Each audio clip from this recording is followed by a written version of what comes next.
Are you facing foreclosure right now because you took a forbearance? You might want to watch this and take action right now. Drive around any town in America and it's estimated that almost 1 out of every 10 homes has a forbearance on it.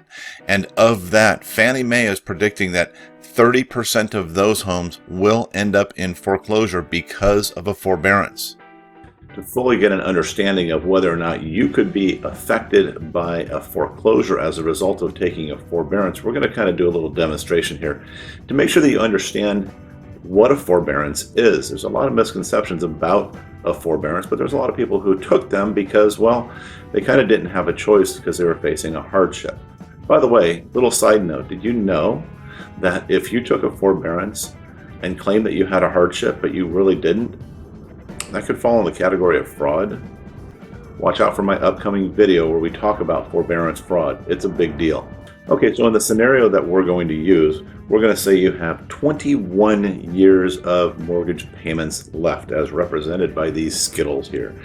And in that 21 years, you had the pandemic come along and mess everything up like it did for everybody else. And so you took advantage of the opportunity that was available to you through the foreclosure moratorium and the CARES Act that was enacted that says that you can get a forbearance on your mortgage loan. And in this particular case, we're going to just call it 12 months, 1 year of payments represented here.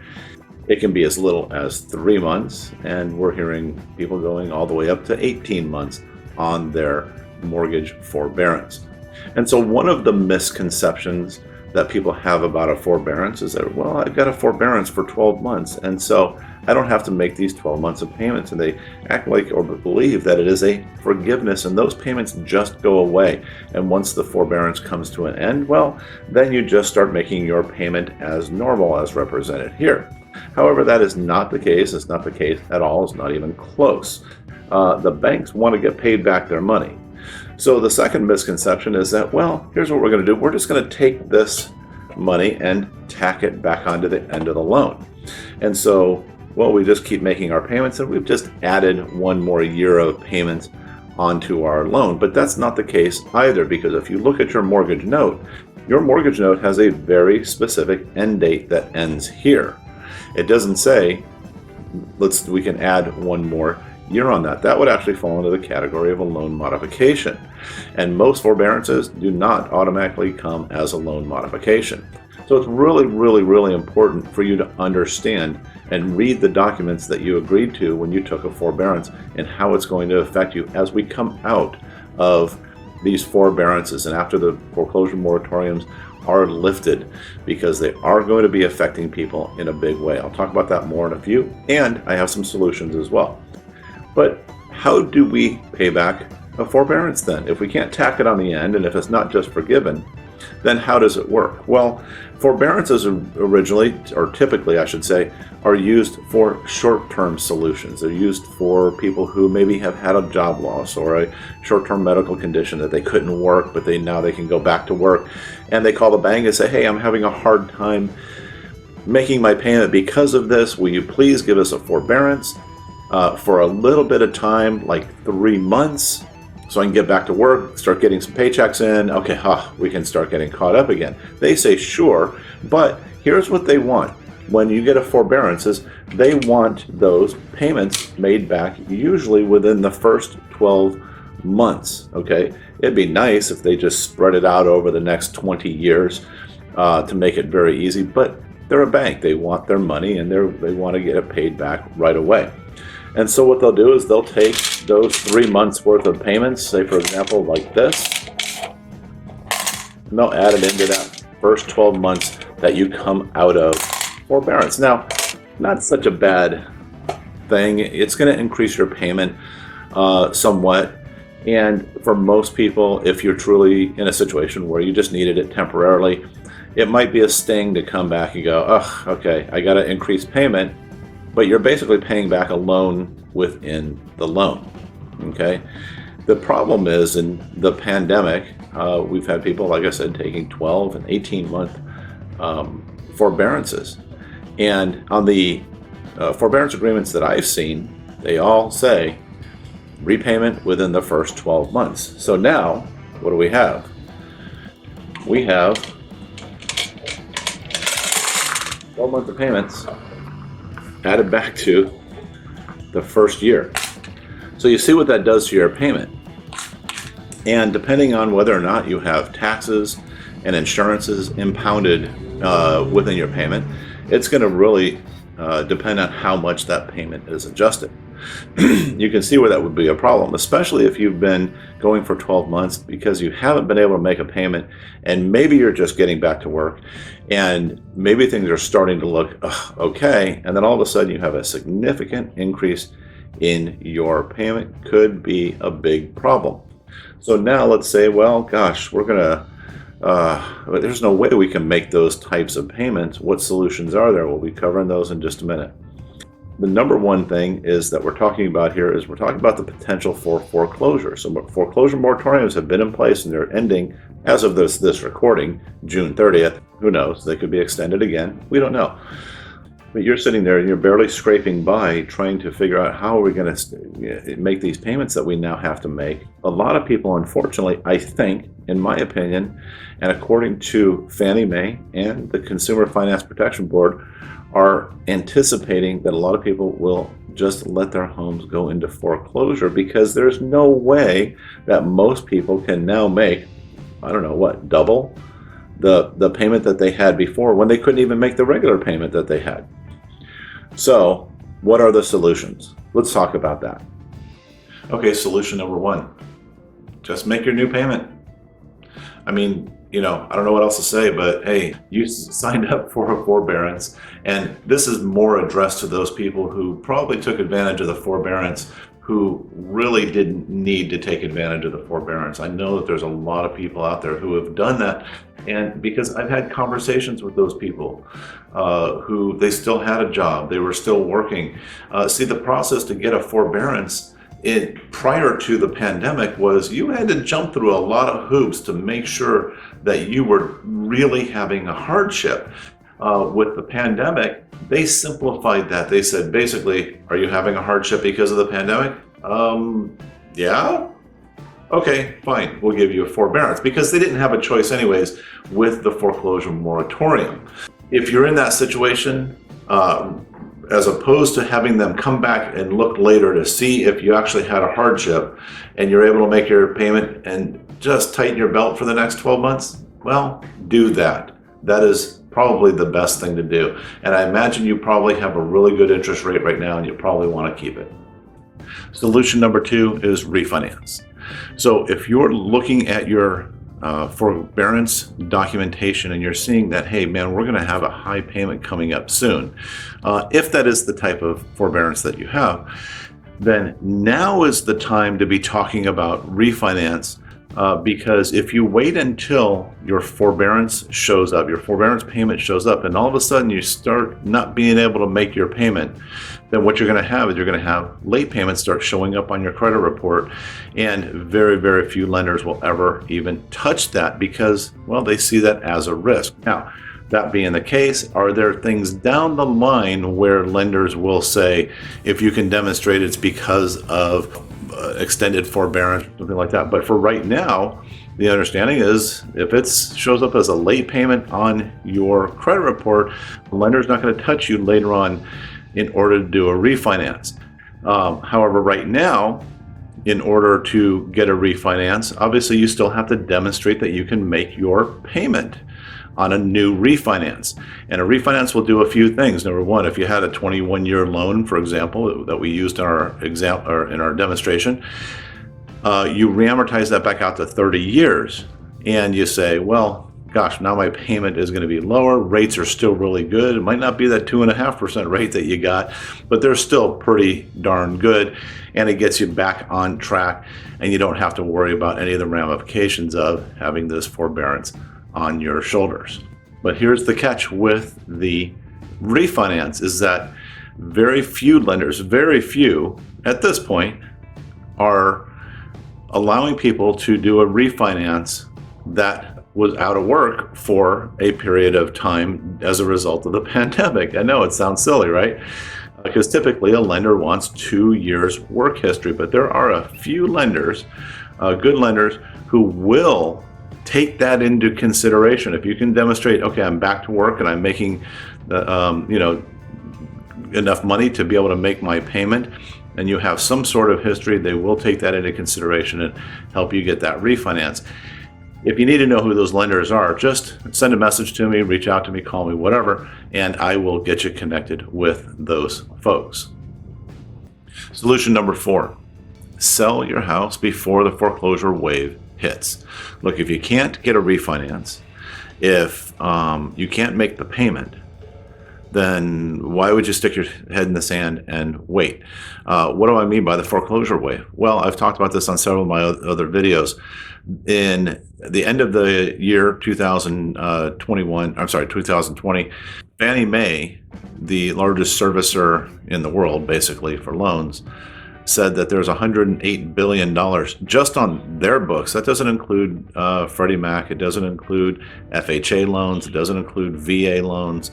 Necessarily, it doesn't include a lot of the other insured loans that are out there and private servicers, but just on their books alone, they said that they had $108 billion worth of loans in forbearance, and that 30% of those will, not might, not probably, not could, but will end up in foreclosure based on their historical understanding of people who have forbearances in the past and how many of them are actually able to redeem themselves. But when we're talking about the numbers that we're talking about, where people are having 18-month forbearances or even 12-month forbearances, it makes it really tough for you to redeem those forbearance time frame or payments, right? And so they're saying this. And then in April, the Consumer Finance Protection Bureau, CFPB, who oversees all financing in the country, and they're the regulatory arm of it,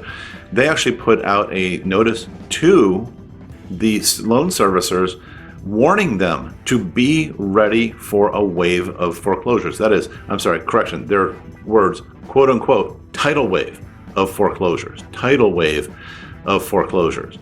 If you think about back in 2008 when there were, when the market started to crash, even back then, the government was like, oh my gosh, I'm so surprised. I don't know. We didn't know that was going to happen.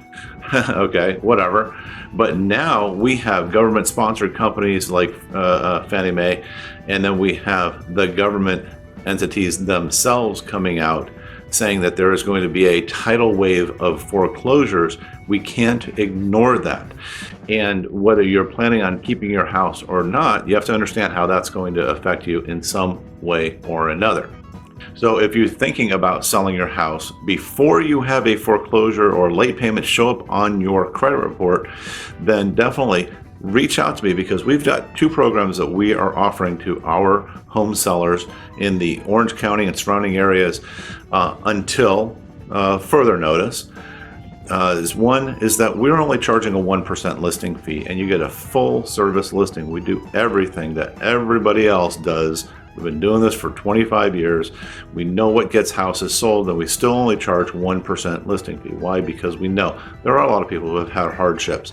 And if we can help in that way, then that's how we're going to help. But that's not going to last forever. So take advantage of that now. Number 2 is if you are one of those people, you have a fixer-upper, and maybe you think the house is not market ready and you don't want to do all the repairs and all the maintenance and stuff. Sure, there's a lot of people, a lot of flippers out there right now who will buy your house from you at 50% of market value, 60%. Maybe you might get 70%, but that's about it. 70% of market value. But we have a program. It's called Full Price Fixer. You can go to fullpricefixer.com and check that out. And where we can get you full retail price for your fixer-upper right now in days. It's crazy, I know. So please let us know if we can help you out with that. Don't give away all of your equity. And that leads into our next solution. And the thing that you don't want to do is let your house go into foreclosure. My God, why would you do that? You have to understand the ramifications of foreclosure are horrible. So first of all, it brings down the community, but you're kind of like, well, who cares? I'm leaving the community anyways, right? But it also does terrible things to your credit. Once you have a foreclosure or even a filing of a foreclosure on your credit report makes it very, very, very difficult for you to get a new loan for a home in the future. And it's something else to think about. And people are not taking this into consideration. With the pandemic, not just with the foreclosure moratoriums, but with the rental moratoriums, there's a lot of property owners out there, a majority of them owned by just individuals, not big giant companies, but just individuals. Maybe they own 2 or 3 or 4 properties themselves, and that's kind of their nest egg for their retirement, that they have not been able to collect rent on a lot of those properties. So going forward, when the rental eviction moratoriums are lifted, do you think that those people are going to be willing to take a renter who has terrible credit? No, they're probably going to start really scrutinizing and making sure that they are getting the A+ credit, highly qualified individuals to rent from their properties, because they don't want to go through that again and risk not having payments made on the rental that these people are buying. So not only do you have a foreclosure where now you're going, gosh, my credit's ruined from that, but now it makes it even more difficult to go rent a property. Okay, so take those things into consideration. And if you have any equity in the property, you will lose a huge amount of your equity. There is no question about it. Let me explain why. Number one, the foreclosure process in and of itself, it's a legal process, and so it's very, very expensive. I've heard estimates somewhere in the neighborhood of $50,000. So let's just say, for example, you have right now $100,000 in equity, but you have $36,000, $3,000 a month in past payments that you had on a forbearance, so that's still outstanding. And so now, you're $86,000 that gets sucked up by going through the foreclosure process, plus any additional payments and things that you've missed. And then you're going to, when they take the house back from you, they're going to sell it, and they don't care about making a profit on it per se. They're going to sell it for as fast as they can to get it off of their book. So any of that little bit of equity that's left over, they're not going to worry about trying to collect that. They're going to sell it for less than what the equity is left on there, and you end up walking away with zero in your pocket. However, if you sell now with that $100,000 in equity, yes, you're going to have to pay back the forbearance balance. But now you're walking away with a good chunk of money in your pocket with your credit intact. Now you can go rent. Now you can, okay, let's just recoup and get back on track. But Anthony, it's not our fault. We didn't, cause the pandemic. Well, neither did the lenders, neither did your neighbors, neither did, the people around you. And it's just, it may seem unfair, but it is a reality, and it's something that we're going to have to face. And I got one final solution for you. Okay, the final solution or option that you might have available to you is to do a loan modification. What does that mean? Well, remember we talked about in the demonstration that people try to think that they can put the payments on the back end of the loan. No, you can't do that. But what a loan modification could do is it could extend out your existing loan to bring your payments to a place where it is nice and even across the board, affordable for you and whatnot. And the buzz right now is that some lenders are actually offering or getting ready to offer 40-year loan modifications. That's incredible. That's incredible, because what that will do is it'll bring your payment way down, or it should bring your payment way down. Typically, they do it at no cost to you. Typically, the rates are usually pretty fair, and it makes it more palatable for you. But wait a minute, Anthony, hey, I don't want a 40-year loan, man. We only had 21 years to go. I'm gonna end up doubling the length of my time. Hey, don't worry about it, because if you can get the loan modification to bring your payments down, what you do then is you be smart and you make the payments as if you're making a 21-year mortgage payment. And by doing that, now you're going to pay your house off still in 21 years. But the difference is if something comes along, you hit another hurdle, if there's another issue where you're struggling making your payment, well, then you can just go down to the minimum payment that's required at that point in time. You take charge of your finances. You take charge of when your house gets paid off. If you want to have it paid off in 10 years, make payments like you're trying to pay off your house in 10 years if you can. Okay, so, but that is an option. So how do you do that? You just call up your loan servicer, the number that's on your mortgage statement. You call them up and you say, hey, look, I know my forbearance payments are coming. I don't know if I'm going to be able to make those. Can you help? Right? And see what it is that they offer you. And then if they don't offer you a loan modification, ask them, can a loan modification be done? If you can get a loan modification, that's probably going to be your best option moving forward, in my opinion. Other people, I'm sure, will have other opinions. So check around, see what other people have to say. Anyways, if we can help you out in any way at all, that's what we're here for. We just want to be able to help. We don't want to see a lot of people hurt as a result of this. It was nobody's fault, but it's, you know, we still all have responsibilities that we have to comply with. So thanks so much for watching. Hey, you know what? Thumbs up, like, subscribes, you know, all the social media stuff. We really appreciate it. It helps us out a lot. It helps get the word out. And please share this video with other people who need to see it, who need to understand how the forbearance process works and how they could be affected, so that they don't have to go through the pain that could be coming down the road. All right. Take care. Have a great day.